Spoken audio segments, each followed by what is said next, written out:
Hello बच्चों, कैसे हैं आप लोग। आई होप आप लोग बहुत अच्छे होंगे। और लास्ट लेक्चर मैंने आपको linear equations in one variables का कंप्लीट करवाया था।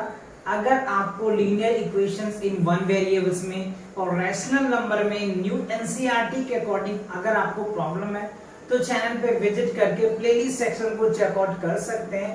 आपको न्यू एनसीईआरटी के अकॉर्डिंग या नया सिलेबस के अकॉर्डिंग डिटेल कॉन्सेप्ट और आपके एक्सरसाइज स्टेप बाय स्टेप मैंने सॉल्यूशंस कर रखा है। और अगर आपने देख रखा है तो वेल एंड गुड, बहुत अच्छी बात है। तो आज हम जो स्टार्ट करने वाले हैं चैप्टर नंबर है 3 और है अंडरस्टैंडिंग क्वाड्रिलेटरल। राइट, आप यहाँ पे देख पा रहे हैं अंडरस्टैंडिंग क्या है, क्वाड्रिलेटरल्स। इनके आज हम बेसिक कॉन्सेप्ट को कवर करेंगे और उनके साथ साथ न्यू एनसीईआरटी का जो एक्सरसाइज 3.1 है ना, उसे भी हम कवर करेंगे। और इंटायर जो कॉन्सेप्ट है ना वो हमें कवर करना है। Because of that concept is the power for you, understand.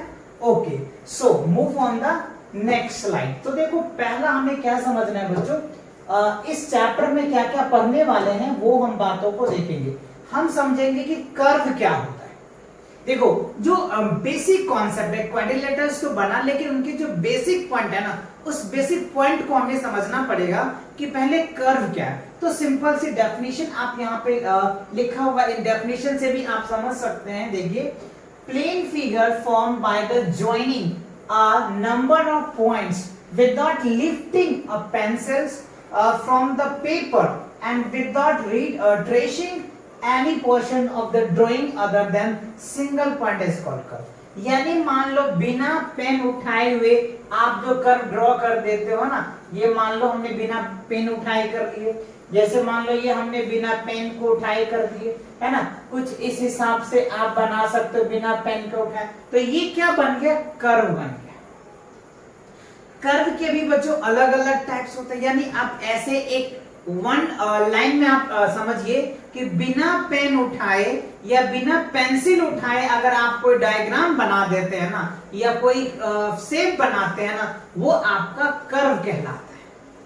समझ आया या नहीं आया? ये बहुत सारे बड़ा डेफिनेशन है, बट हाँ आप सिंपल में समझिए, बिना पेन उठाए हुए या बिना रिट्रेस किए हुए आप अगर कोई फिगर बना देते हैं वो आपका कर्व कहलाता है। जैसे देखो, मैंने यहाँ पे रखा और इस हिसाब से हमने ड्रॉ कर दिया, है ना, तो ये बन गया हमारा एक कर्व बन गया।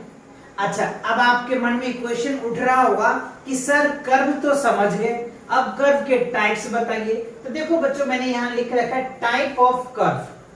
कर्व के टाइप्स होते हैं। देखो, ओपन कर्व होता है, क्लोज कर्व होता है, और सिंपल कर्व भी होता है, सिंपल क्लोज कर्व भी होता है ना, ये सारे टाइप्स होते हैं। तो हम पहले बात करेंगे क्या, ओपन कर्व। देखो, ओपन कर्व क्या होता है, OPEN, ओपन नाम से ही लग रहा है, ओपन जो खुला हुआ कर्व हो, है ना। ओपन कर्व मैं C लिख देता हूं, जैसे मान लो CURVE, ओपन कर्व हो गया पहला। जैसे ओपन कर्व क्या हो गया, देखो जैसे मैंने एक इस हिसाब से बनाया, ये कर्व हो गया। देखो ओपन कर्व है, खुली हुई कर्व है। या फिर आप ऐसे भी डायग्राम बना सकते हो बच्चों, है ना, ये देखो ऐसे भी डायग्राम हमने बना दिया, ये भी देखो ओपन कर्व है। समझ आया?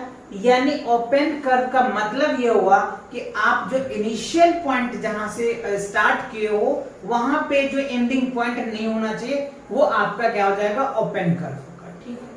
अच्छा, दूसरा क्या होता है सर, दूसरा जो होता है ना क्लोज कर्व होता है। क्या होता है, close, CLOSED, close curve, CURVE, क्या होगा, क्लोज कर्व, यानी बंद आकृति।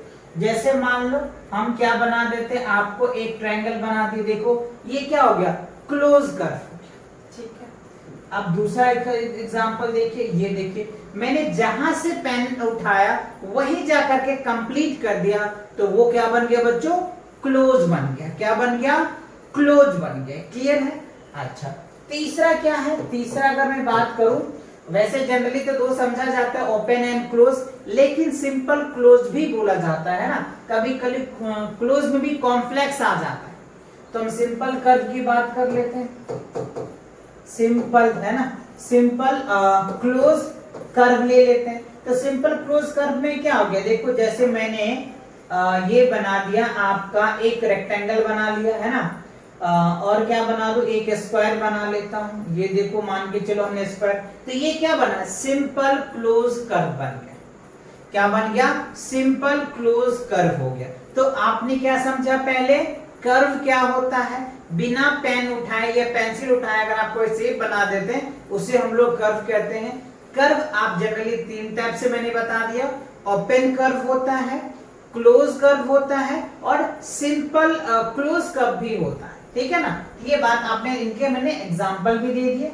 अच्छा आगे चलिए, अब देखो सिंपल क्लोज कर्व अभी मैंने आपको वैसे समझाया भी है कि सिंपल क्लोज कर्व क्या होता है, बना के भी दिखाया। इसमें कुछ बातें हैं, कुछ पॉइंट है जो आपको याद रखनी चीजें हैं, है ना। पहला हमें क्या समझना, इंटीरियर क्या होता है। देखो इंटीरियर क्या होता है, सिंपल सी बात समझिए, कोई भी कर्व उसके अंदर के जो पॉइंट होगा ना उसे हम इंटीरियर कहेंगे। जैसे मान लो हमने ये कर्व बना लिया, अब इसके अंदर कोई पॉइंट है ना, ये देखो ये पॉइंट को हम लोग क्या बोलते हैं, इंटीरियर बोलेंगे। यानी कोई भी पॉइंट सर यानी कर्व के अंदर होगा ना उसको हम इंटीरियर बोलते हैं। क्या बोलते हैं, इंटीरियर, ठीक है। अच्छा देखो एक्सटीरियर का मतलब क्या हो गया, ये पॉइंट जो बाहर है इसको हम लोग क्या बोल देते हैं, एक्सटीरियर। या एक कुछ इस हिसाब से अगर मान लो, हाँ कुछ हम इस हिसाब से अगर कोई कर्व ले लेते हैं ना, अच्छा इसमें देखो ये पॉइंट क्या है, अंदर दिख रहा है आपको, ये क्या होगा, इंटीरियर हो जाएगा। यहाँ मान लो ए हमने मान लिया, बी मान लिया, ए बी क्या हो गया, एक्सटीरियर हो गया, बाहर। तो इंटीरियर समझ में आया, कर्व के अंदर जो होगा, एक्सटीरियर कर्व से जो बाहर होगा। अच्छा उसके बाद देखो boundary, boundary in the sense कि मान लो यहाँ पे कोई पॉइंट सी ले लेते हैं, यहाँ पे पॉइंट डी लेते हैं, यहाँ पे कोई एक्स ले लेते हैं, यहाँ पे कोई पी ले लेते हैं, यहाँ पे कोई जेड ले लेते हैं, समझ रहे बात को। तो बाउंड्री पर होता है तब किसी कर्व के बाउंड्री पे, यानी यहीं पे मान लो यहाँ हमने मान लो पी ले लिया, यहाँ मान लो हमने एक्स ले लिया, तो ये बाउंड्री हो गया। तो ये 3 बेसिक पॉइंट है, ये आपको क्वेश्चंस में देखने को मिलेगा, स्टेटमेंट टाइप के क्वेश्चन में देखने को मिलेगा। इंटीरियर्स क्या होता है, इंटीरियर पॉइंट सब निकालिए, एक्सटीरियर पॉइंट निकालिए, बाउंड्री पे जो पॉइंट है उसका निकालिए, तो आपको वहां पे ये प्रॉब्लम नहीं आए। इसीलिए मैं ये टॉपिक को, ये पॉइंट को पहले ही आपके साथ डिस्कस कर रहा हूं, जिससे कि आप इन बातों को समझ पाओ, ठीक है। चलिए आगे बढ़ते हैं, अगले स्लाइड पे देखिए। अच्छा यहाँ पे मैंने डेफिनेशन भी लिख रखा है, ये पार्ट को थोड़ा मैं इरेज कर देता हूं जिससे कि आप समझ पाओगे, ठीक है। अच्छा यहाँ पे देखो सिंपल क्लोज कर्व में डेफिनेशन लिख रखा है। सिंपल क्लोज कर्व क्या होता है, a close curve is called simple curve. वही जो क्लोज कर्व होता है ना उसी को हम लोग क्या बोलते हैं, सिंपल। जो भी मैंने आपको फिगर बना के भी समझाया था, if it does not pass through one point and more than once, एक पॉइंट से ज्यादा नहीं होना चाहिए, ठीक है ना। तो ये बातें हैं, ठीक है। चलो आगे बढ़ते हैं, अब देखेंगे हम लोग पॉलीगॉन्स। देखो पॉलीगॉन्स क्या होता है, तो पॉलीगॉन्स क्या होता है, एक सिंपल क्लोज कर्व को ही हम लोग क्या बोलते हैं, पॉलीगॉन्स बोलते हैं। लेकिन उनके लिए कुछ कंडीशंस होते हैं जो आपको देखना पड़ेगा, राइट। क्या कह रहा है, a simple closed curve made up of only line segment is called polygons। यानी एक सिंपल क्लोज कर्व होनी चाहिए, लेकिन वो क्या होना चाहिए, लाइन सेगमेंट से मिलके बना होना चाहिए, कर्व से नहीं, लाइन सेगमेंट से मिलके बना होना चाहिए, है ना। मैं आपको बना के दिखाता हूं, राइट। देखो आपको एक सिंपल सा बनाना है कर्व, राइट। देखो कर्व बनाने के लिए क्या करेंगे, सबसे पहले देखो ये मैंने एक लाइन ले लिया, ठीक है, ये हमने एक लाइन ले लिया, ठीक है, यहां से हमने एक लाइन सेगमेंट मिट कर दिया, ये देखो ये हमने बना दिया, ये क्या बन गया, सिंपल क्लोज कर्व बन गया, ठीक है। और अगर आप चाहे तो कुछ इस हिसाब से भी आप बना सकते हैं, ये हमने एक बना दिया, ठीक है, ये बन गया, ये देखो ये कर्व बन गया। तो ये क्या हो गया, लाइन सेगमेंट से जो मिलके बना होना चाहिए ना, वो ये हमें लग रहा है लाइन सेगमेंट से, तो कर्व से बना है, तो ये नहीं होगा, है ना। कर्व तो है लेकिन एक पॉलीगॉन नहीं बन रहा है। क्यों नहीं बन रहा, क्योंकि इसमें हम कर्व का यूज कर रहे हैं, लाइन सेगमेंट का यूज नहीं कर रहे हैं। ये देखो लाइन सेगमेंट्स है, और मैं इसका यूज दिखाता हूं। जैसे मान के चलो ये हमने क्या बना लिया, एक लाइन सेगमेंट से रेक्टेंगल बना लिया जी, ये हमारा एक पॉलीगॉन हो गया, है ना। क्यों, क्योंकि ये लाइन सेगमेंट से मिलके बना हुआ है। अच्छा, इसको पहचानेंगे सर कैसे? देखो पहचानने का दो तरीका है। पहला ये कि देखो ये एक लाइन सेगमेंट है और ये इन दोनों के जो पॉइंट होते हैं ना, जहां पे इंटरसेक्ट पॉइंट कॉमन होना चाहिए। देखो ये पॉइंट इधर से भी जा रहा है, इधर से भी जा रहा है, तो इंटरसेक्ट हो रहा है। ये एडजेसेंस कह लीजिए, ठीक है ना, एडजेसेंस कह लीजिए, या सिंपल आप याद रखेंगे वो फिगर को देख लीजिए जो लाइन सेगमेंट से मिलके बना है, उसको आप पॉलीगॉन्स कहते हैं। ठीक है, तो ये बात क्लियर हुई? ओके। अब देखो अगर मैं इनके टाइप्स की बात करूं, अच्छा इसमें देखो कुछ फिगर्स मैंने ले रखा है जिससे कि मैं आपको क्लियर समझा पाऊं। यहाँ पे देखो कर्व दैट आर पॉलीगॉन्स, यहाँ पे आप देख पा रहे होंगे कई सारे एग्जांपल्स हैं। देखो ये जो क्या है, लाइन सेगमेंट से मिलकर बना हुआ है, क्या है ये? देखो लाइन सेगमेंट है, ये आपका लाइन सेगमेंट है, ये आपके लाइन सेगमेंट्स है, ठीक है। ये देखो लाइन सेगमेंट है ना, ये क्या है आपका लाइन सेगमेंट से मिलके बना हुआ, ये भी इवन लाइन सेगमेंट है। बट ये देखो ये पॉलीगॉन्स नहीं है, लाइन सेगमेंट ये आपको दिख रहा है, लेकिन यहाँ पे देखो इंटरसेक्ट हो गया तो लाइन सेगमेंट नहीं होगा। यहाँ पे भी इवन इंटरसेक्ट है, ये तो वैसे ही नहीं है, तो ये क्या होगा? इस तरह के जो शेप होंगे वो पॉलीगॉन्स नहीं होंगे। पॉलीगॉन्स होने के लिए लाइन सेगमेंट से क्या होना चाहिए? बना होना चाहिए शेप, ठीक है। तो ये चीजें आपको क्लियर हो गया? ओके। अच्छा अब आते हैं कॉन्वेक्स पॉलीगॉन्स, जो काफी इंपॉर्टेंट है एनसीईआरटी की पॉइंट ऑफ व्यू से। आप अगर आरडी सॉल्व कर रहे हैं या आरएस सॉल्व कर रहे हैं या कोई भी बुक सॉल्व कर रहे हैं, तो आपके लिए ये क्या है, बहुत अच्छा कॉन्सेप्ट है, आपको ध्यान में रखना पड़ेगा। कॉन्वेक्स पॉलीगॉन्स क्या होता है, कॉनकेव पॉलीगॉन्स क्या होता है? तो देखो कॉन्वेक्स पॉलीगॉन्स को सबसे बेसिक तरीके से आपको याद करना है, जो भी शेप्स दे रखे हैं उस शेप्स के अंदर आपको देखना है कि जो एंगल्स है ना वो 180 डिग्री से सभी एंगल कम होना चाहिए। अगर ऑल एंगल्स उस शेप में 180 डिग्री से कम होता है ना, तो उसे हम लोग क्या बोलते हैं? कॉन्वेक्स पॉलीगॉन्स बोलते हैं, यानी all angles less than 180 degree, right? यानी a polynomial which has all angle less than 180 degree is known as a convex polygons, ठीक है। और कॉनकेव का क्या होगा? एटलीस्ट वन एंगल क्या होना चाहिए? 180 डिग्री से ज्यादा होना चाहिए। Let me explain with definitions. देखो मैंने यहाँ डेफिनेशन लिख रखा है जिसे कि आप अच्छे से लिख भी पाओगे। ये आपके क्वेश्चन भी पूछे जा चुके हैं एनसीईआरटी में, है ना। आपको रेगुलर पॉलीगॉन पूछा गया है ना बेटा, बिकॉज आपको कॉन्वेक्स भी पूछा जा सकता है, तो ये आप याद रखेंगे, clear. If all the interior angle, देखो कौन सा एंगल? देखो आ गया ना वर्ड इंटीरियर, मैंने आपको समझाया था इंटीरियर क्या है, इसीलिए समझाया था। इंटीरियर मतलब अंदर की बात है, ठीक है कि नहीं, है ना। If all the interior angle of a polygons are less than 180 degree, है ना, 180 डिग्री क्या होना चाहिए? इंटीरियर एंगल होना चाहिए, तब हम उसे क्या बोल देंगे? कॉन्वेक्स पॉलीगॉन बोल देंगे। क्लियर हुआ? ओके। अब देखो अगर मैं कॉनकेव की बात करूं, तो a polygon that has at least one interior angle, देखो यहां पे भी इंटीरियर, अंदर का एक एंगल क्या होना चाहिए? कम्स ग्रेटर देन होना चाहिए 180 डिग्री का। यहाँ क्या है? लेस देन है, और यहाँ क्या है? ग्रेटर देन है। ये दो बातें आपको ध्यान में रखनी है। अगर 180 डिग्री से कम है इंटीरियर एंगल्स ऑल, तो आपका क्या हो जाएगा? कॉन्वेक्स हो जाएगा। और कम से कम अगर एक एंगल भी 180 डिग्री से ग्रेटर आ गया, तो वो क्या हो जाएगा? कॉनकेव हो जाएगा। क्लियर हुआ? अच्छा अब देखिए इसके बेस पे मैंने एक डायग्राम बेस्ड क्वेश्चन दिया है, ये आप यहाँ पे देख पा रहे होंगे। ये देखो कॉन्वेक्स पॉलीगॉन्स का है, ये जितने भी एंगल्स आप देख रहे, देखो यहाँ पे ये एंगल्स कितना दिख रहा है आपको? 180 डिग्री से कम है, ये भी 180 डिग्री से कम है, ये भी 180 डिग्री से कम है, ये भी 180 डिग्री से कम है। यहाँ पे आप देखेंगे ये भी 180 डिग्री से कम है, ये भी। ये तो रेगुलर पॉलीगॉन है, तो ऑल एंगल इक्वल ही हो जाएगा। ये एंगल देखिए 180 से कम है, ये कम है, ये भी कम है, ये भी, यानी आपको सारा दिखेगा। कॉन्वेक्स पॉलीगॉन में वही तो कह रहा है लेस देन 180 डिग्री, 180 डिग्री से कम है। लेकिन कॉनकेव में देखेंगे आपके एक एंगल देखो 180 डिग्री से ज्यादा है ना, 180 डिग्री से ज्यादा। एटलीस्ट एक एंगल तो आपको देखने को मिलेगा ही मिलेगा जो 180 डिग्री से क्या होगा? ग्रेटर होगा। तो आप इस तरीके से पहचान लीजिएगा जिससे कि आप बहुत इजी है, आप ये देख पा रहे होंगे ना, ये एरो, इस तरह के एरो को आप पहचान लीजिए, आपको बहुत आसानी से समझ आ जाएगा।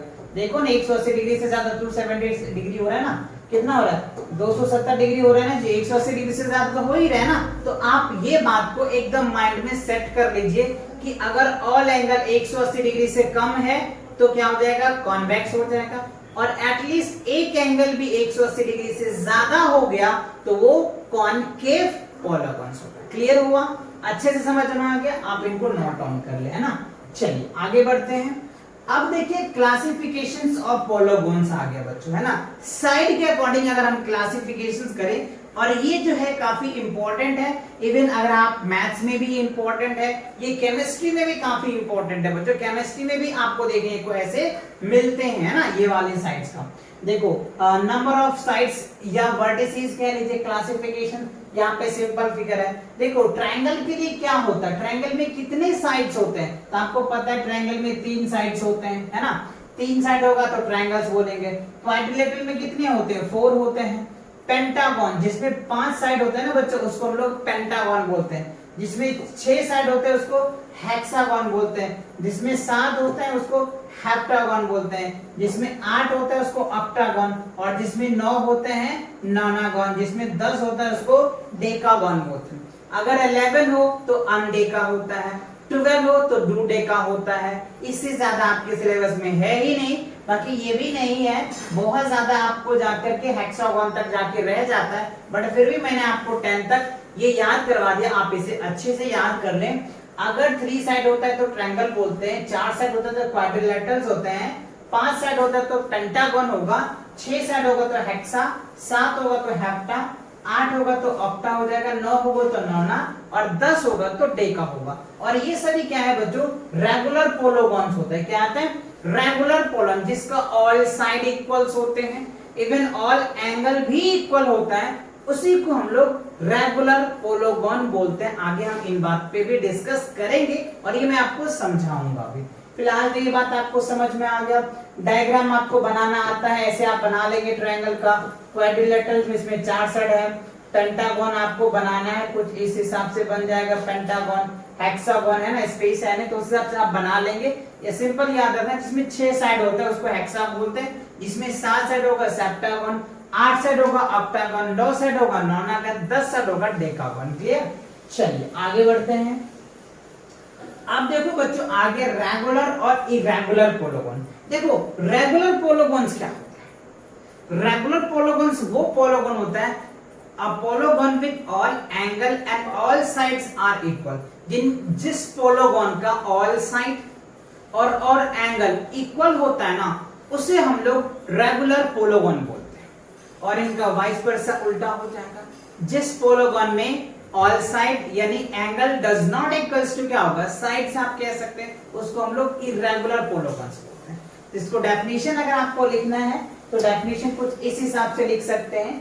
रेगुलर पॉलीगॉन्स क्या होता है, और regular polygons is a polygon, है ना। आप यहाँ पे लिख सकते हैं all sides and all angles are equal is known as a regular polygon. ठीक है। एग्जांपल के लिए आप समझना चाहें तो देखो इक्विलैटरल ट्रायंगल्स होते हैं जिसके ऑल साइड्स इक्वल्स होते हैं, इवन ऑल एंगल भी इक्वल होते हैं।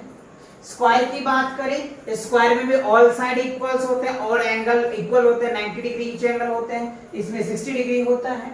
अच्छा देखो रेगुलर पेंटागन क्या होता है, अभी मैंने आपको समझाया कि पेंटागन जो होता है वो रेगुलर होता है, because of that all side equals होते हैं और ऑल एंगल भी इक्वल होते हैं।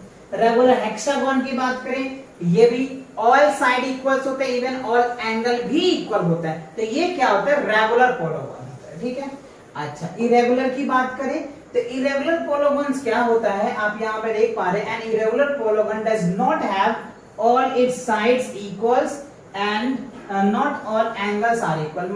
कहने का मतलब सभी साइड इक्वल नहीं होता है और सभी एंगल भी इक्वल नहीं होता है, ऐसे फिगर को हम लोग इरेगुलर फिगर कहते हैं। जैसे अगर मैं बात करूं एग्जांपल यहाँ पे देख पा रहे होंगे, इरेगुलर फिगर का क्या होता है, जैसे स्केलन ट्रायंगल्स होते हैं, स्केलन ट्रायंगल्स होते हैं, राइट ट्रायंगल्स होते हैं, आइसोसेलेस ट्रायंगल्स होते हैं, रेक्टेंगल्स होते हैं, पैरेललोग्राम्स हो गया, है ना, इरेगुलर पेंटागन भी कह सकते हैं, इरेगुलर हेक्सागन भी कह सकते हैं, जिसमें ऑल साइड इक्वल्स ना हो, ऑल एंगल भी इक्वल ना हो, उसे हम लोग इरेगुलर कहेंगे। सिंपल की कॉन्सेप्ट आपको याद रखना है, ऑल साइड्स ऑल एंगल अगर इक्वल होता है तो रेगुलर होगा, अगर इक्वल नहीं होता है तो इरेगुलर होगा। बस ये दो बातें आपको ध्यान में रखनी है, ठीक है। तो ये 2 पॉइंट क्लियर आपका हो जाएगा। अच्छा, तो ये क्या था बच्चों आपका एक्सरसाइज 3.1 से पहले के कॉन्सेप्ट्स थे जो आपको अच्छे से समझ में आ गया। अब इनके बेस पे आपको एक्सरसाइज जो है वो न्यू एनसीईआरटी का एक्सरसाइज 3.1 है, इसे हम कवर करेंगे। देखो पहला कह रहा है गिवन हियर और सम फिगर, यहाँ पे हमें कुछ फिगर्स दिए हुए हैं, ठीक है। क्या है, यहाँ पे हमें कुछ फिगर्स दिए जा रहे हैं और हमें क्या कह रहे हैं, यहाँ पे पढ़िए, classify each of them one of the basis of the following, right. हमें क्या बताना है, सिंपल कर्व बताना है। क्या बताना है, सिंपल कर्व। इसमें से कौन कौन है, सिंपल क्लोज कर्व कौन है, इसमें से पोलोगन कौन है, कॉन्वेक्स पोलोगन कौन है, कॉनकेव पोलोगन, ये मैंने आपको अभी समझाया था ना। इसीलिए बच्चों मैं पहले आपको सभी कॉन्सेप्ट करवाता हूं कि अगर मैं क्वेश्चन छोड़ भी दूं ना तो आप बहुत आसानी से और इजी वे से इन क्वेश्चनों को कर लोगे, क्योंकि ये सारे कॉन्सेप्ट मैंने आपको अभी समझाया है ना। ये आपको खुद भी पता चल गया होगा, कॉन्सेप्ट बहुत जरूरी होता है। कॉन्सेप्ट अगर आपको अच्छे से आ गया ना तो आप ऐसे ऐसे क्वेश्चंस को किसी भी बुक में कर सकते हो, एनसीईआरटी हो या आरडी शर्मा हो या फिर आप आरएस अग्रवाल का सॉल्व कर रहे हो या रत्ना सागर का कर रहे हो, है ना, किसी भी पब्लिकेशन का करो, आप कंसेप्ट क्लियर करो, बहुत अच्छे से आप किसी भी बुक को सॉल्व कर सकते हो, है कि नहीं। चलिए तो अब आते हैं ए पार्ट में, कह रहे हैं सिंपल कर्व। तो देखो सिंपल कर्व की अगर बच्चों में बात करूं तो देखो ए में क्या हो सकता है, देखो ये क्या दिख रहा है आपको, सिंपल कर्व है ना, यस। तो 1 क्या होगा, सिंपल कर्व है, 2 में भी सिंपल कर्व है, ठीक है। अच्छा 3 देखो ये क्या, सिंपल कर्व नहीं है, क्लोज कर्व है, 4th भी नहीं होगा, ठीक है। अच्छा 5th हो जाएगा, 6 भी हो जाएगा, 7 हो जाएगा, है ना, और 8 तो कर्व है ही नहीं ना, तो ये नहीं आएगा। अच्छा तो सिंपल कर्व में ये सारी बातें आ जाएगी। अच्छा बी में देखिए क्या है, सिंपल होना चाहिए, क्लोज कर्व होना चाहिए। तो देखो पहला तो है ही, सिंपल है ही, अच्छा दूसरा भी है जी है, ठीक है, तीसरा नहीं है, चौथा नहीं है, पांचवा भी नहीं है, सिंपल है ना, सिंपल नहीं है ना, काफी कर्व है, ये भी नहीं है ना। अच्छा 6 है, सिंपल कह सकते हैं, 7 भी सिंपल कह सकते हैं, ठीक है। अच्छा सी में आइए, सी में क्या है, पोलोगन्स। तो अभी देखो ध्यान दो, मैंने आपको बताया था जो पोलोगन क्या होगा, लाइन सेगमेंट से जो मिलके बना होता है उसी को पोलोगन बोलेंगे।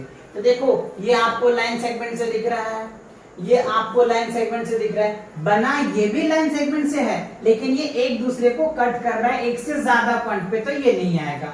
तो यानी सी का क्या होगा, पहला और दूसरा हो जाएगा, ठीक है। अच्छा अब डी में देखिए क्या दे रखा है आपको, देखो क्या है आपका जो है 2 आ जाएगा, ठीक है। और ई में देखो क्या कह रहे हैं बच्चों, ई में कह रहे हैं कॉनकेव। तो कॉनकेव के लिए मैंने क्या बताया था आपको, है ना, कि एटलीस्ट 1 एंगल क्या होना चाहिए, 180 डिग्री होनी चाहिए। तो आप इस फिगर में देख पा रहे होंगे ना, 180 डिग्री से ज्यादा इंटीरियर है, तो आपका क्या हो जाएगा, ई पार्ट आ जाएगा, ई मतलब 1 है ना, ई में 1 आ जाएगा। तो ये आपका पता चल गया, सिंपल कर्व हो गया, सिंपल क्लोज कर्व का पता चल गया, पोलोगन समझ में आ गया, कॉन्वेक्स आ गया, कॉनकेव आ गया, क्लियर। चलो अगला क्वेश्चन देखते हैं क्या है। देखो सेकंड क्वेश्चन में क्या पूछ रहा है, what is a regular polygon. Regular polygons क्या होता है, अभी मैंने आपको समझाया ना कि रेगुलर पोलोगन्स क्या होता है, इरेगुलर पोलोगन्स क्या होता है। रेगुलर पोलोगन वो पोलोगन होता है जिसमें ऑल एंगल्स और ऑल साइड्स इक्वल होता है, उसको रेगुलर बोलते हैं। तो बस ये डेफिनेशन आपको लिख देना है ना। देखो यहाँ पे मैंने लिख रखा है regular polygon, regular polygon is a polygon whose all sides and all angles are equal। बस एग्जांपल भी मैंने वही रिपीट कर दिया, इक्विलैटरल ट्रायंगल, स्क्वायर, रेगुलर, है ना, पेंटागन, ये आ जाएगा। अच्छा उसके बाद भी क्वेश्चन पूछ रहा है, देखो state the name of the regular polygons of. अगर 3 साइड होता है तो क्या होगा, अभी मैंने समझाया था ना, ट्रायंगल होता है। अगर 4 साइड होता है तो क्या बोलते हैं, स्क्वायर बोलते हैं। और अगर 6 साइड होते हैं तो उसे क्या बोलते हैं, रेगुलर हेक्सागन बोलते हैं, है ना। तो आप चाहो तो लिख लीजिए, अगर 3 साइड वाले को क्या बोलते हैं, ट्रायंगल्स, TRIANGLE, ट्रायंगल्स हो जाएगा। दूसरा कह रहा है 4 साइड को क्या बोल दोगे बच्चों, स्क्वायर बोलोगे, है ना, स्क्वायर। और थर्ड में कह रहे हैं 6 साइड, तो रेगुलर, REGULA, रेगुलर हेक्सागन हो जाएगा, ठीक है, रेगुलर हेक्सागन होगा। मैंने 3 से लेकर के 10 तक आपको समझाया था, है कि नहीं, कि 3 साइड होगा तो क्या होगा, 4 होगा तो क्या होगा, 5 होगा तो क्या होगा, तो ये सारी चीजें मैंने आपको कवर करवाया। चलिए आगे बढ़ते हैं। तो इसी के साथ क्या होता है, एक्सरसाइज 3.1 कंप्लीट होता है और इनके इंटायर जो कॉन्सेप्ट है ये भी आपका कंप्लीट होता है। तो मिलेंगे बहुत जल्दी नेक्स्ट लेक्चर के साथ एंड नेक्स्ट कॉन्सेप्ट के साथ बहुत जल्दी। तब तक के लिए टेक केयर एंड बाय। मारो, और अगर तुम लोग नए हो तो सब्सक्राइब करो, वो जो लाल वाला बटन है उस पर फूट फेंक के मारो या फिर मोमबत्ती, मुझे नहीं पता, बस क्लिक हो जाना चाहिए। अब मैं भी जा रहा हूं, मुझे पैसों के पीछे भागना है। बाय।